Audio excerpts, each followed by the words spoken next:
অফিসের ক্ষেত্রেও হতে পারে, দেখবেন ব্যাক বাইটিং শুরু করে, এর পিছনে কথা বলা, আপনার নামে হয়তো বসকে বলে দেওয়া, যেটাকে আমরা টক্সিসিটি বলি, টক্সিক পিপল বলি। ইভেন পরিবারেও বন্ধু যাকে ভাবি, দেখবেন আলটিমেটলি হয়তো বন্ধু হলো না। এরকম হয় বিয়ের পর মেয়েরা যখন নতুন সংসারে যায়, সেখানে কাছের কোনো মানুষ হয়তো ননদ কিংবা যাকে বন্ধু মনে করলো, কিন্তু আলটিমেটলি সেই গিয়েই তার সম্বন্ধে বাজে কথা বলবে। এই বিষয়গুলো প্রত্যেক দিন প্রত্যেক মুহূর্তে আমরা শিখছি।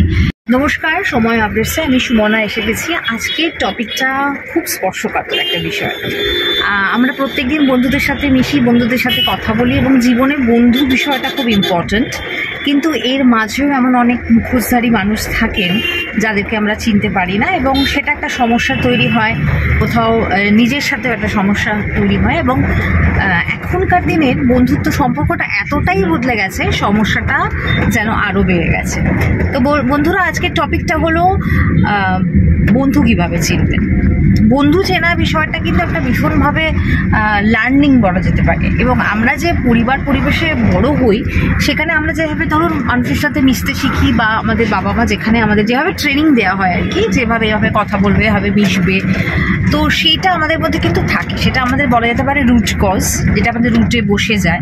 এবং যখন আমরা স্কুলে যাই, পড়াশোনা করি, এবং তার পরবর্তীকালে কলেজ, অফিস, চাকরি, একটা অন্য জীবন, ব্যক্তিগত জীবন, সব ক্ষেত্রে বন্ধু শব্দটা ছাড়া আমরা চলতে পারি না। এরকম প্রথমে শুরু করি আর কি, একদম ইনিশিয়াল স্টেজ থেকে স্টার্ট করি, ছোটোবেলায় বন্ধুত্ব কথা থেকে।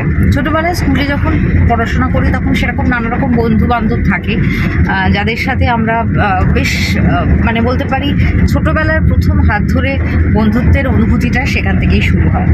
এবার সমস্যাটা কি হয়? সমস্যাটা হচ্ছে বিষয়টা কিছু কিছু মানুষ আর কি, ছোটো ছোটো বাচ্চাদের তো আমরাই শিখিয়ে বড় করি, ফলে সমস্যাটা মেন রুট কজটা বাবা মাই চলে যায়।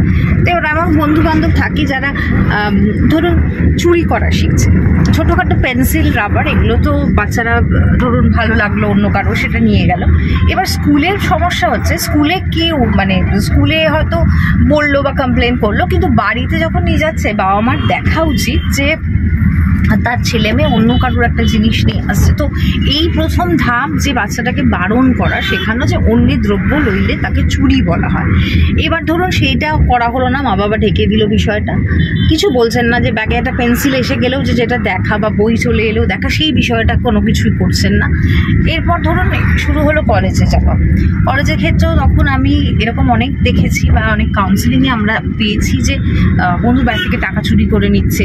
সেটা কী কারণে? নানা রকম কারণ হতে পারে। সে বাবা আমার কাছ থেকে চুরি করছে, বন্ধু থেকে চুরি করছে, কারণ তার নেশার জিনিস লাগবে আর কি, তখন তার নেশা করতে শেখা, বা যেটা হয় বুঝতেই পারছেন এখন অ্যাডোলেসেন্ট স্টেজ থেকেই এই বিষয়টা এতটাই এখন প্রকাশ পেয়ে গেছে চারদিকে, তো নেশার বিষয়টা চলেই আসে। এবং নেশার বন্ধু মানে মেনলি আমরা পিয়ার যে প্রেশারটা বলি, পিয়ার প্রেশারের ফলে বাচ্চাদের মধ্যে দেখবেন ব্যবহারিক পরিবর্তন, কথাবার্তার পরিবর্তন, নেশাগত ভাবনা চিন্তার প্রকাশ এরকম হবে। এরকম কাউন্সেলিংয়ে দেখেছি একটি বাচ্চা ভীষণভাবে নেশা করত, এবং সেটা তার বাবা মা জানতেই পারতো না, যেটা খুবই অবাক লেগেছিল যে না জানার বিষয়টা। কারণ নেশা করলে তার ব্যবহারিক পরিবর্তন বলুন, চেহারার পরিবর্তন বলুন, সেগুলো তো খুব নর্মালি বোঝা যায়। তাই সেই বিষয়টা নিয়ে একটু সন্দেহের জায়গা তৈরি হয়েছিল।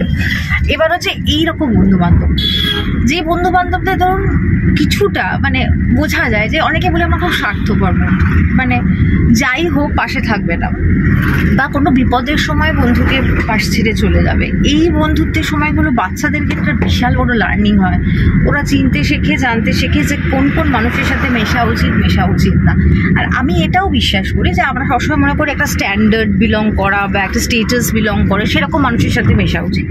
দেখুন, সাধারণ মানুষের সাথে মেশাটাও খুব দরকার। আমরা যদি গ্রাসরুট লেভেলটাই না বুঝি, বা আমরা সবার সাথে যদি না মিশি, তাহলে আমরা কিন্তু এই ডিফারেন্সিয়েটটাও বুঝবো না।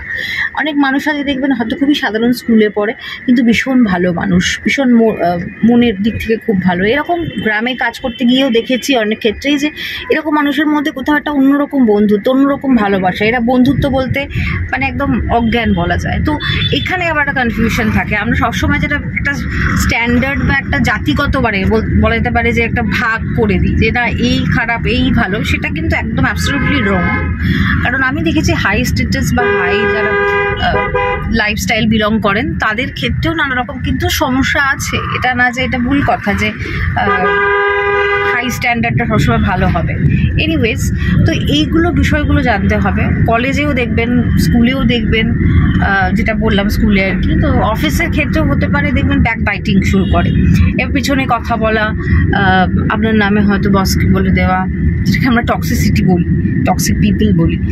ইভেন পরিবারেও বন্ধু যাকে ভাবি, দেখবেন আলটিমেটলি হয়তো বন্ধু হলো না। এরকম হয় বিয়ের পর মেয়েরা যখন নতুন সংসারে যায়, সেখানে কাছের কোনো মানুষ হয়তো ননদ কিংবা যাকে বন্ধু মনে করলো, কিন্তু আলটিমেটলি সেই গিয়েই তার সম্বন্ধে বাজে কথা বলবে। এই বিষয়গুলো প্রত্যেক দিন প্রত্যেক মুহূর্তে আমরা শিখছি, এবং এই বিষয়গুলো সম্বন্ধে আমার মনে হয় যে যেটা করতে হবে, প্রথমেই শিশুদের মধ্যে বিষয়টাকে নিয়ে আলোচনা করতে হবে। ছোটো ছোটো বাচ্চাদেরকে বোঝাতে হবে বন্ধুত্ব কী, ডেফিনেশন কী। অন্ধ বন্ধুত্বে ওর সমস্যা আছে।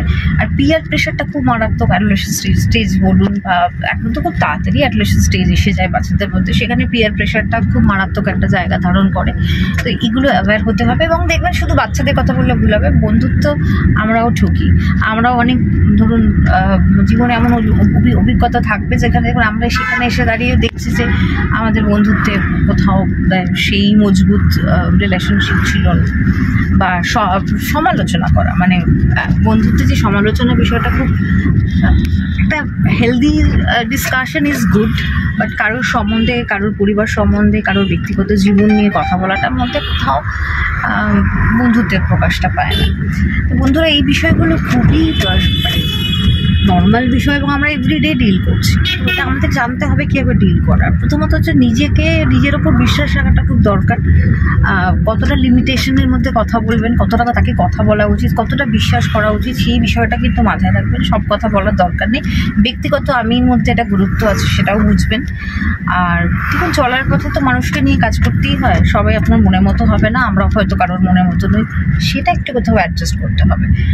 আর এখনকার বন্ধুত্বের যে সংজ্ঞাগুলো এত কঠিন, বলা যেতে পারে গায়ে হাত তোলা, মেরে ফেলা, এগুলো এক্স্যাক্টলি কোথা থেকে রুট কজ আসে বা এতটা রাগ কোথা থেকে আসে, সেটা সত্যিই ভাবার বিষয়। এইরকম মানুষজনকে কিন্তু এড়িয়ে চলতে হবে, এবং যদি মনে হয় যে বিপদসীমার কাছে এসে গেছে, বিষয়টা আরও গুরুতরভাবে দেখতে হবে। আজকের ভিডিওটা যদি আপনাদের ভালো লেগে থাকে, অবশ্যই লাইক, শেয়ার অ্যান্ড সাবস্ক্রাইব করতে ভুলবেন না। ভালো থাকবেন, সুস্থ থাকবেন। নমস্কার।